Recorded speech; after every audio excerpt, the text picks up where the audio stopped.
Adam here with Holistic Landscape Design. We've got a drizzly morning again. This is day 2 of rain in a row, and I'm going to get right to it. So what we have here, I'm standing in the stream, and the point that I want to point out today is erosion at the stream.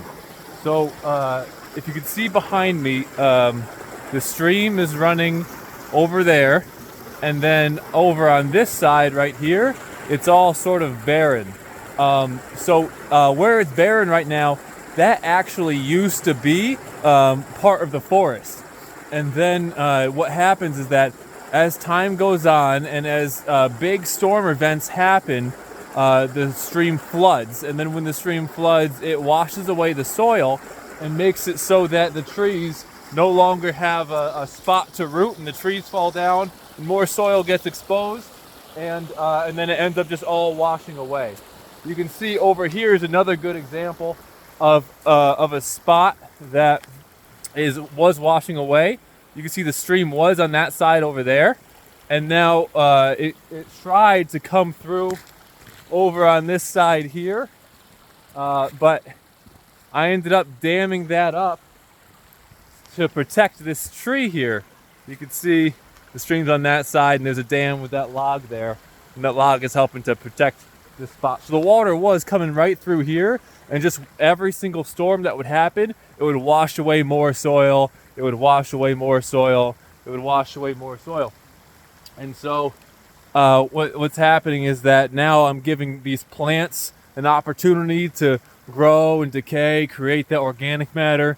Leaves now have a spot to sort of take over here, and when the leaves take over, you can build the soil back up, and then from there tree seeds can sprout, and they can really stabilize the soil, because that's what this is all about. It's about keeping the soil stabilized on the edge, and minimizing the opportunity for that water overflow.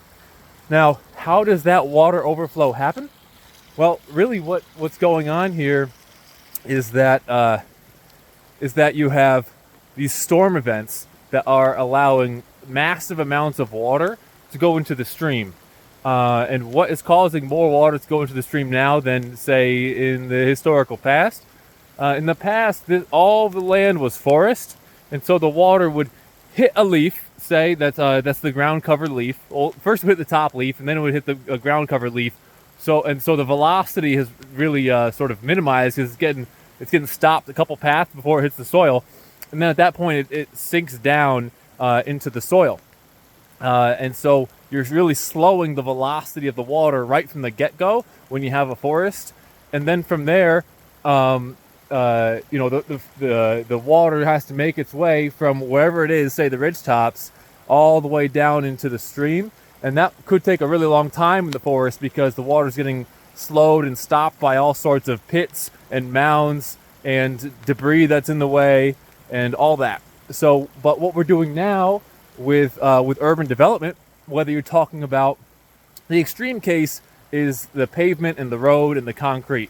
And what that does is it makes so the water hits that, and then it collects and it just shoots right down the pavement. Like everybody in a storm event has seen that you have basically a small stream that's going straight down into a culvert, and then the culvert is just shooting it into the stream, and all of that water that would be slowly penetrating the soil, sinking in, and sort of like being stable in that soil, so that when it's not raining anymore, it's now available to be used by plants.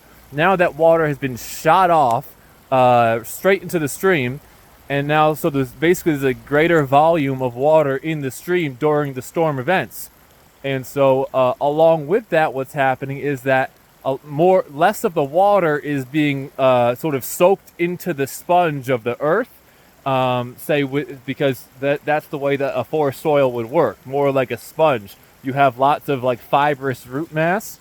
You can see right here is a good example. Right here, you can see how fibrous that is. I'm just peeling up and I'm peeling up. That's not, the water wouldn't hit that and shoot down, water would hit that and it would sink right in. And that used to be, of course, all of the soil, And so what we're doing is now we're making it so it doesn't sink and spread so much, and we're shooting it straight down to the stream.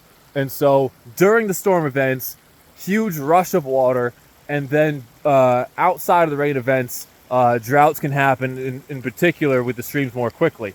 This also happens with our lawns, for instance, where you can have a lot more compacted lawns. It's not as much of a sponge if you have a lawn that is like, let's say it's mostly clay without much organic matter, which is typical for this region.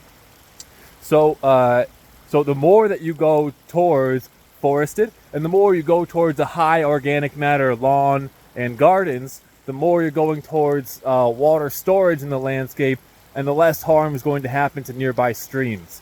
The theme here is with wise application of organic methods in the landscape, you're doing great things to actually protect our waterways and to minimize the chances of our streams just getting eroded and that causing even more ecological problems down the line. So hit that like button, hit the subscribe button, and keep an eye out for my book. May 1st is going to come out, Ecosystem Gardening, and take care. Talk soon.